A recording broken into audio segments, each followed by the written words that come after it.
Life could be a dream. Life could be a dream. Bismillahirrahmanirrahim. Assalamualaikum warahmatullahi wabarakatuh. Alhamdulillah, kita sudah masuk di pembahasan materi pada mata pelajaran prakarya dan kewirausahaan.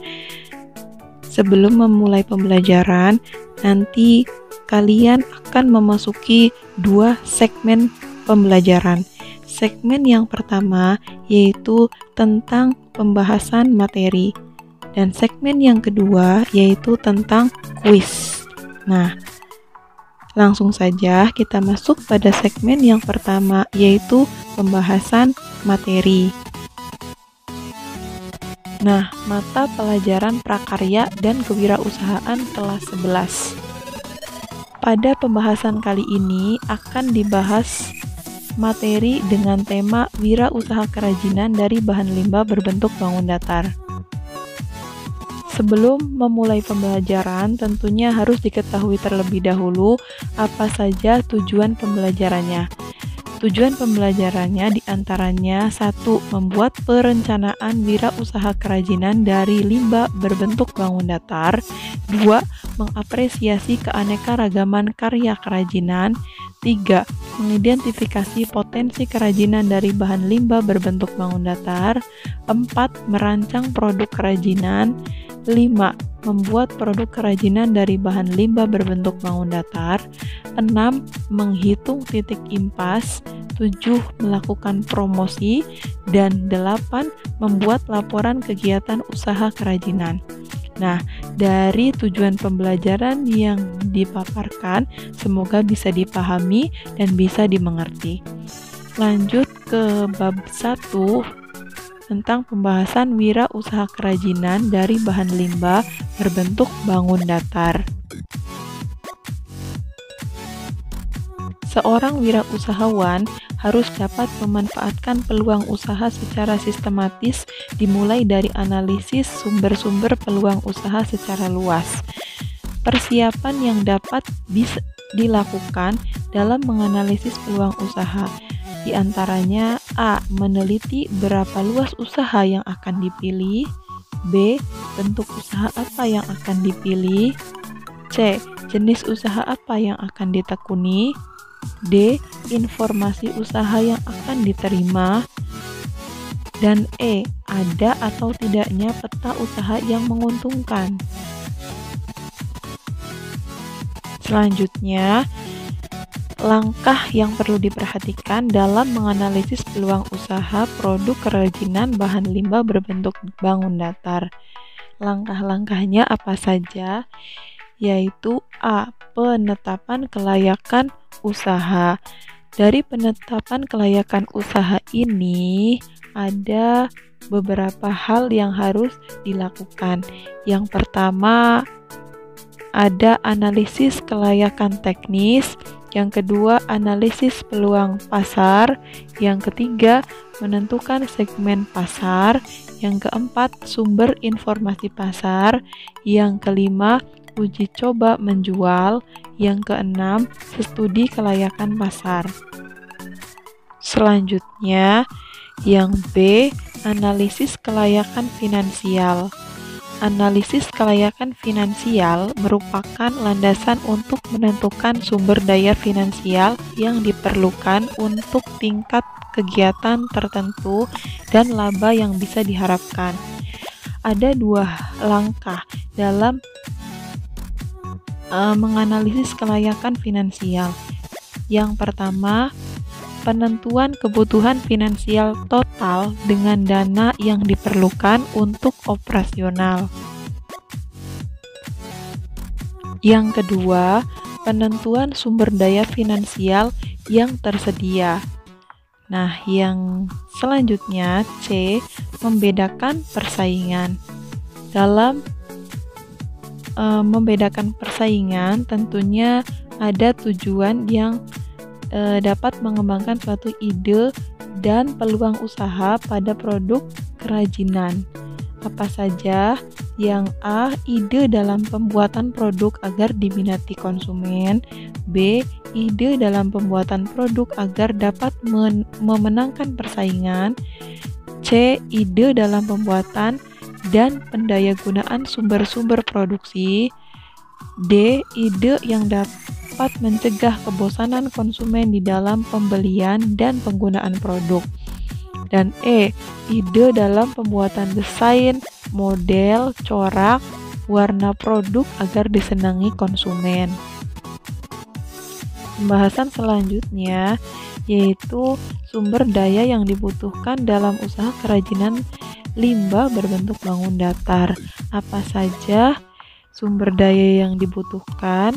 Yaitu yang A. Ada manusia. Dalam pendekatan ekonomi, sumber daya manusia adalah salah satu faktor produksi selain tanah, modal, dan keterampilan. Dan yang B, ada uang.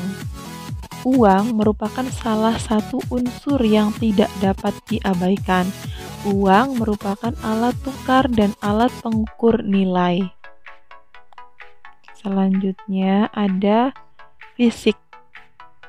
Perusahaan umumnya tidak menghasilkan sendiri bahan mentah yang dibutuhkan, tetapi membeli dari pihak lain.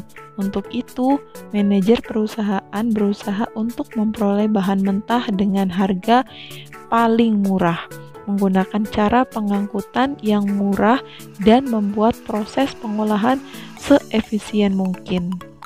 Selanjutnya ada yang D, yaitu teknologi. Mesin memiliki peranan penting dalam proses produksi. Setelah revolusi industri, banyak pekerja manusia yang digantikan oleh mesin. Perkembangan teknologi yang begitu pesat menyebabkan penggunaan mesin semakin meningkat. Banyaknya mesin baru yang ditemukan oleh para ahli memungkinkan peningkatan produksi sangat tinggi. Nah, selanjutnya yang E adalah metode. Metode sangat dibutuhkan agar mekanisme kerja berjalan efektif dan efisien. Selanjutnya yang bagian F, yaitu pasar.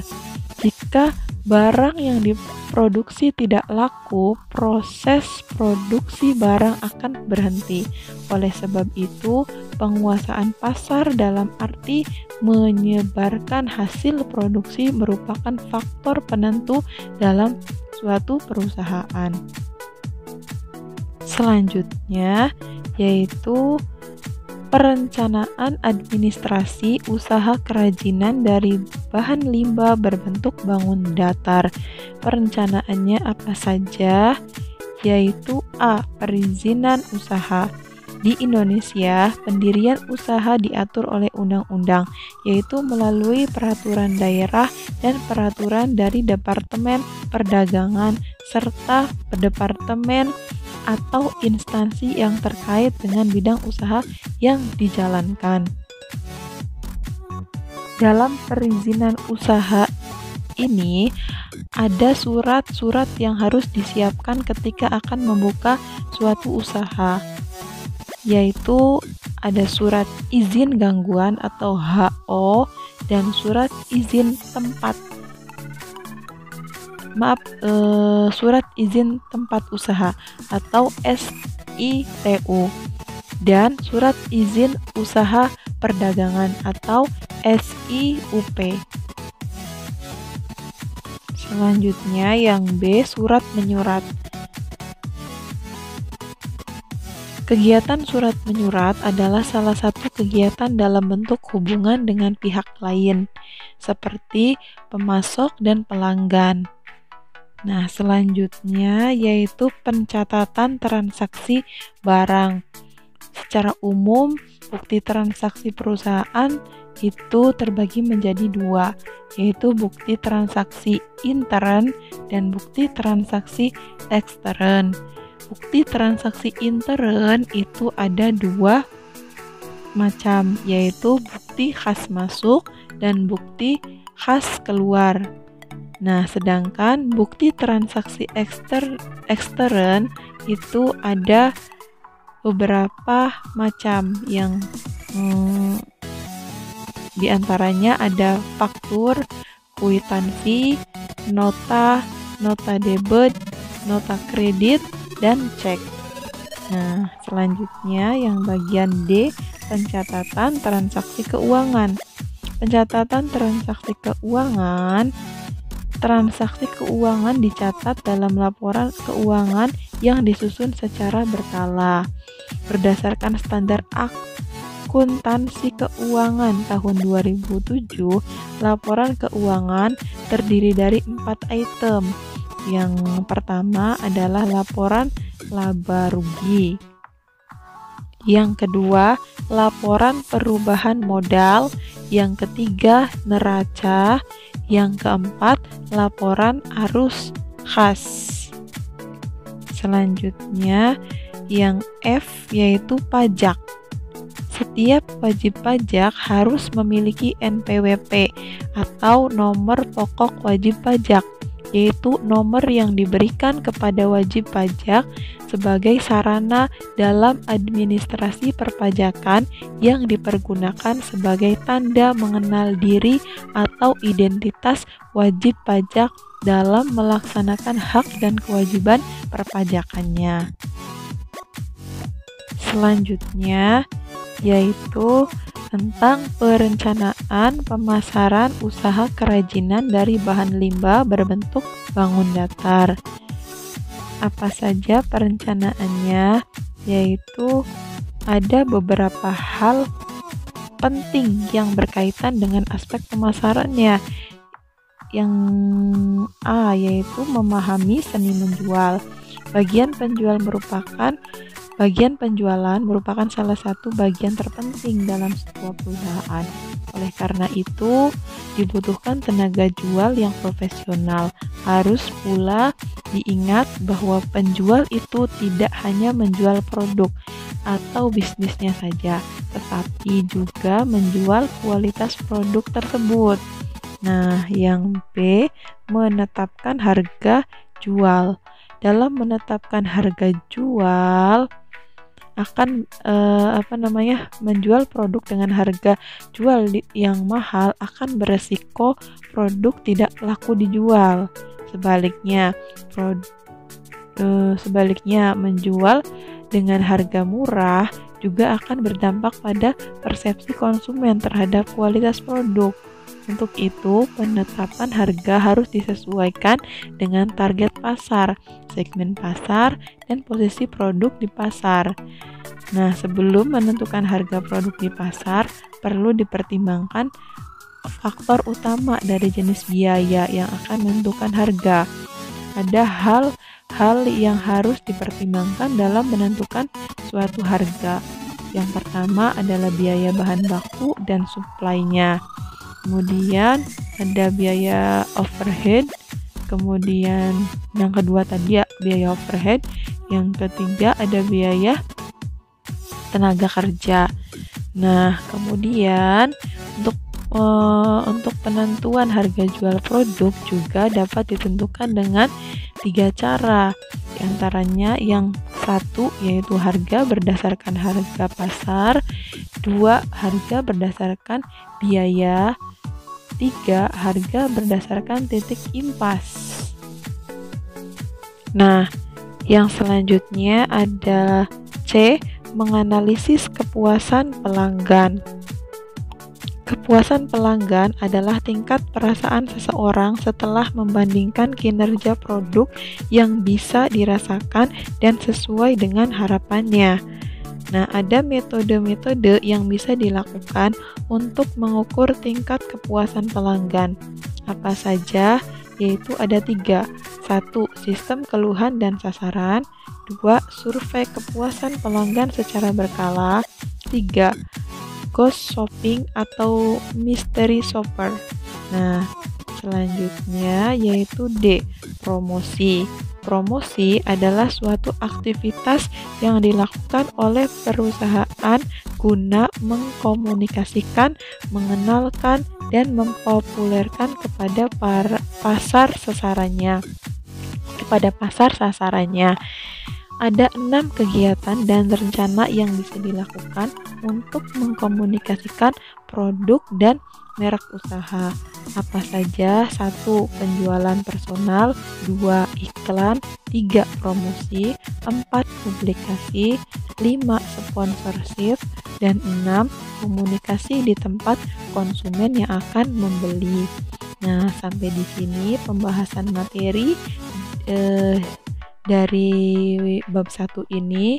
Semoga bisa dipahami dan bisa dimengerti. Selanjutnya kita masuk pada segmen kuis. Kuisnya kalian siapkan di buku kalian masing-masing, ditulis dan dikerjakan. Oke, saya bacakan kuisnya cuma 1, diperhatikan dan dipahami. Saya yakin ketika kalian sudah menyimak materinya, kalian bisa untuk menjawabnya. Soalnya yaitu sebutkan langkah-langkah dalam membuat suatu produk kerajinan bahan limbah berbentuk bangun datar. Sebutkan minimal 3 saja. Silahkan kalian tulis di buku kalian masing-masing dan materi PowerPoint-nya kalian catat di buku kalian masing-masing. Oke, sampai di sini pertemuannya. Semoga bermanfaat dan bisa dimengerti dan dipahami. Selamat mengerjakan, kurang dan lebihnya saya mohon maaf. Billahi taufik wal hidayah. Wassalamualaikum warahmatullahi wabarakatuh.